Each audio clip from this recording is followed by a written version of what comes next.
નમસ્કાર. આજે 29 ઓક્ટોબર 2025 નો દિવસ. અત્યારે હું અને અમારા નેતા માનનીય ધારાસભ્ય શ્રી ચૈતરભાઈ વસાવા ગુજરાતના ચૂંટણી કમિશનની ઓફિસ પર છીએ. આજે ગુજરાતના ચૂંટણી કમિશનર દ્વારા એક બહુ જ મહત્વની મીટિંગ બોલાવવામાં આવી હતી અને આ મીટિંગમાં આમ આદમી પાર્ટીના પ્રતિનિધિ તરીકે હું અને ચૈતરભાઈ ઉપસ્થિત હતા. ગુજરાતની અંદર SIR સ્પેશિયલ ઇન્ટેન્સિવ રોલ બનાવવા માટે જઈ રહ્યા છે, રિવિઝન કરવા માટે. અને એટલા માટે આજે આ ગુજરાતની મતદાર યાદી સુધારણાના કાર્યક્રમની અંદર જનતા વતી સૂચન અમે આપ્યા છે. સરકારનું એવું કહેવું છે, ચૂંટણી પંચનું એવું કહેવું છે કે ગુજરાતની આખી મતદાર યાદી જે છે એની અંદર સુધારો કરવામાં આવશે, ફેરફાર કરવામાં આવશે. એક વ્યક્તિનું ફોર્મ ભરવામાં આવશે નવેસરથી અને નવેસરથી એક વ્યક્તિનું મતદાર યાદીમાં નામ લખવામાં આવશે. આવું કરવા પાછળનું કારણ એમણે એમ બતાવ્યું છે કે સ્થળાંતર થઈ ગયેલા મતદારો, મૃત્યુ પામેલા મતદારો, ડુપ્લિકેટ મતદારો, એક જ વ્યક્તિનું 2 વખત નામ હોય એવા મતદારો કે અન્ય કોઈ કિસ્સાઓ બન્યા હોય, આ તમામ કિસ્સાઓમાં જે કંઈ ફેરફારો મતદાર યાદીમાં થયા હોય એનો સુધારો કરવા માટે થઈ અને SIR કરવામાં આવવાનું છે. આપણને ખ્યાલ છે કે બિહારમાં હમણાં જ SIR ની પ્રક્રિયા કરવામાં આવી અને ખૂબ હોબાળો થયો. તો આમ આદમી પાર્ટીએ પૂરી રીતે તૈયારી કરી અને આજની મિટિંગમાં મહત્વની 2-4 બાબતોનો પ્રશ્ન ઉઠાવ્યો છે. જેમાં અમારા નેતા ચૈતરભાઈએ એક મહત્વની વાત રજૂ કરી કે ચૈતરભાઈ અનેક ગામડાના વિસ્તારોની અંદર અનેક લોકો શહેરોમાં માઇગ્રેટ થઈને રહે છે. એમનું ગામડાની મતદાર યાદીમાં પણ નામ છે, શહેરોની મતદાર યાદીમાં પણ નામ છે. તો આ SIR કર્યા પછી 2 માંથી એક જ જગ્યાએ નામ રાખવા માટે શું વ્યવસ્થા છે? તો ચૂંટણી પંચ પાસે એનો કોઈ જવાબ નથી. એવો એક બીજો પ્રશ્ન પૂછવામાં આવ્યો કે ગુજરાત ઇન્ડસ્ટ્રીયલ સ્ટેટ છે, ઔદ્યોગિક રાજ્ય હોવાના કારણે ગુજરાતના લગભગ જિલ્લાઓની અંદર GIDC અને મોટી મોટી કંપનીઓ અને મોટા મોટા ઉદ્યોગો છે. આ ઉદ્યોગો કંપનીઓમાં ઉત્તર પ્રદેશ, રાજસ્થાન, બિહાર કે અલગ અલગ રાજ્યો, મધ્યપ્રદેશના માણસો ત્યાં મજૂરી કરે છે. એ મજૂરી કરતા લોકોના હજારોની સંખ્યામાં નામ મતદાર યાદીમાં ભાજપ દ્વારા નાખી દેવામાં આવ્યા છે અને ચૂંટણી ટાણે કંપનીના માલિકોને દબાવીને એ મજૂરોના મત ભાજપની અંદર જાય એવી વ્યવસ્થા આખા ગુજરાતમાં ઊભી કરેલી છે. અમે આજે ચૂંટણી પંચને પ્રશ્ન પૂછ્યો કે ઉત્તર પ્રદેશની મતદાર યાદીમાં પણ નામ હોય અને રાજકોટની GIDC માં રહેતા મજૂરનું નામ રાજકોટમાં પણ હોય તો બંને નામ ચેક કેવી રીતે કરશો? આ પ્રશ્નનો ગુજરાતના ચૂંટણી પંચ પાસે હાલમાં કોઈ જવાબ નથી કે આવું ચેક કેવી રીતે કરવાનું. અમે પૂછ્યું કે કરોડો રૂપિયાનો ખર્ચો કરીને, હજારો માનવ કલાકો બગાડીને આખા રાજ્યનું વહીવટી તંત્ર આની અંદર લાગી જવાનું છે. એક માણસ લાઈનમાં ઉભો રહેવું પડશે.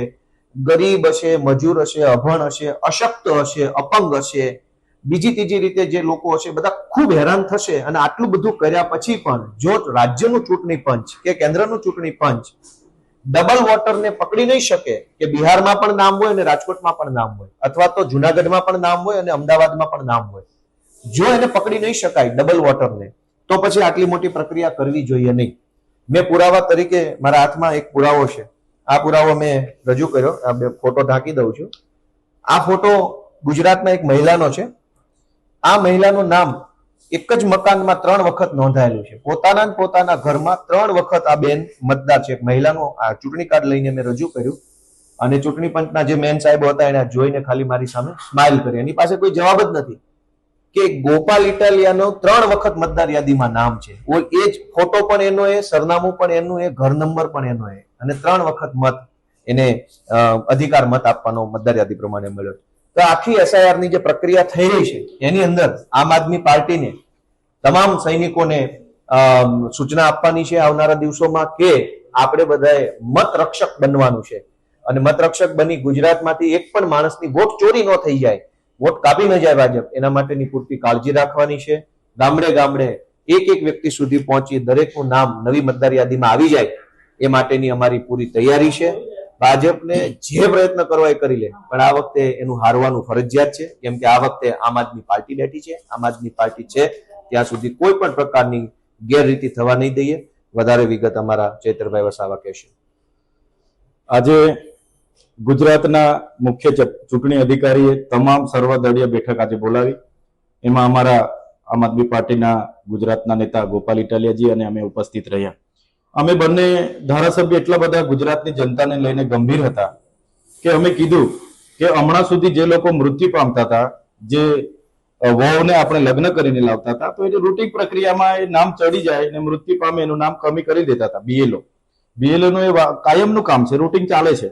તો એસઆઈઆર ગુજરાતમાં લાવીને 4/11/2025 થી 4/12/2025 એક મહિના દરમિયાન 5,08,39,000 મતદાતાઓના નવા ફોર્મ ભરીને નવી યાદી તૈયાર કરવાની શું જરૂર પડી?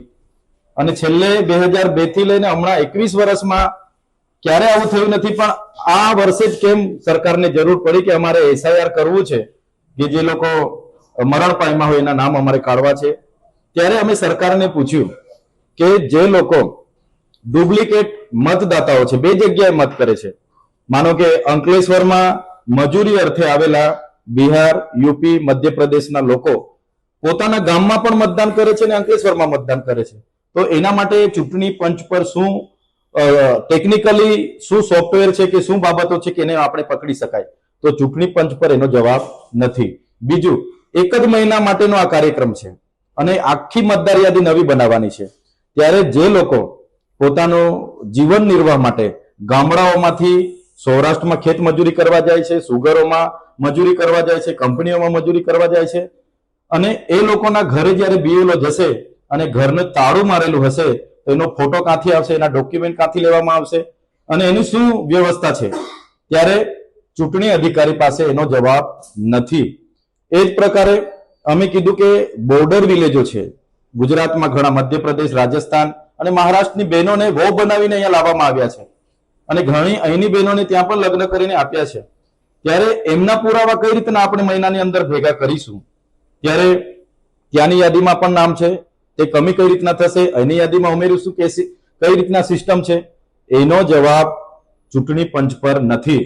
ત્યારે જે 5,08,39,000 મતદાતાઓની નવી યાદી બનાવવાની જે તજવીજ આ ગુજરાત સરકારે હાથ ધરી છે, એ માત્ર ને માત્ર ગરીબ, વંચિત, દલિત, પીછડા અને મજૂરી વર્ગના લોકો, ગામડાના લોકો, જે વૃદ્ધ છે, વિધવા છે, ત્યક્તા છે, એવા લોકોને આમાં ખૂબ જ મોટા પ્રમાણમાં હેરાનગતિ થવાની છે. મહિનાની અંદર એ લોકો સૌરાષ્ટ્રથી પોતાના ગામે આવશે ચૂંટણી મતદાન યાદીમાં નામ ઉમેરવા માટે?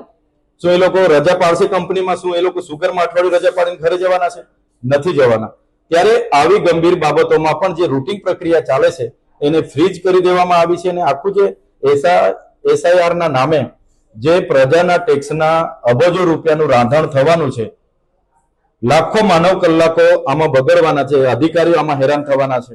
ત્યારે સરકારને અમારે વિનંતી છે, સરકાર આમાં કોઈ ગંભીરતા નથી, એની પાસે કોઈ ટેકનોલોજી નથી કે કોઈ લિંક નથી કે ડુપ્લિકેટ વોટરોની સ્કીનિંગ કરી શકાય. ત્યારે સરકાર આ બધી કરવાની જગ્યાએ જે રૂટિન પ્રક્રિયા ચાલે છે એ કરે. અમે અમારા તમામ બીએલએ અમારા બુથ લેવલના એજન્ટો છે એમને અમે સજાગ કરી દઈશું. ક્યાંય પણ ભારતીય જનતા પાર્ટી એવા નાગરિકોને જેના મત કપાઈ જાય છે એ વોટ ચોરી ના થાય એની તકેદારી રાખીશું. અને જે પ્રકારે ચૂંટણી પંચનો રવૈયો રહ્યો છે, હમણાં આવનારા દિવસોમાં સ્થાનિક સ્વરાજની ચૂંટણી આવવાની છે. હમણાં તમે જોયું હશે 15 મ્યુનિસિપલ કોર્પોરેશનો, 80 જેટલી પાલિકાઓ અને 250 જેટલા તાલુકા પંચાયતો અને 32 જેટલા જિલ્લા પંચાયતોની ચૂંટણી આવવાની હતી. એની જગ્યાએ યાદી ફ્રીઝ કરીને નવી એસઆઈઆર ની યાદી 7 ફેબ્રુઆરી 2026 બહાર પાડવાની વાત કરી છે અને બાદમાં ચૂંટણી કરવાની. ત્યાં સુધી વહીવટદારો રાજ કરશે એવી વાત જયારે ચૂંટણી પંચ કરતું હોય, એટલે આ ગુજરાતની જનતા લોકશાહીમાં ખૂબ જ ગંભીર બાબત છે. પ્રજાના ટેક્સના પૈસાનું રાંધણ થવાનું છે, લાખો માનવ કલાકો જયારે બગડવાના છે. ત્યારે અમારે તો ચૂંટણી આયોગને નમ્ર અપીલ છે, ચૂંટણી પંચ એ સંવિધાનિક સંસ્થા છે, કોઈના પણ દબાણમાં આવ્યા વગર બાબા સાહેબ આંબેડકરે બંધારણમાં બધાને એક મત નાખવાનો અધિકાર આપ્યો છે. એ અધિકાર છીનવવાનો પ્રયાસ કોઈ પાર્ટી કે કોઈના ઈશારે ચૂંટણી પંચ એ ગુનો ના કરે એવી અમારી સૌ વતી અપીલ છે. અને આવનારા દિવસોમાં ગુજરાતની જનતાને પણ અમે કહીએ છીએ, 1 મહિનાનો સમય છે. આપણે આધાર કાર્ડ અપડેટ કરાવવા માટે 3-3 મહિના લાઈનો પર હતા, રેશન કાર્ડ કેવાયસી કરાવવા માટે 4-4 મહિના લાઈન પર હતા. ત્યાં નેટવર્કો નથી, ગામડાઓના ઇન્ટર એરિયામાં આ બધી તકલીફો ઊભી થવાની છે. ત્યારે બધા જ તકેદારી રાખે અને આ એસઆઈઆર ના નામે આપણો મત આપવાનો અધિકાર છીનવાઈ ના જાય એ માટે આપણે બધાએ સજાગ રહીને આનો સામનો કરવા માટે પણ તૈયાર રહેશો એવી સૌને હું અપીલ કરું છું.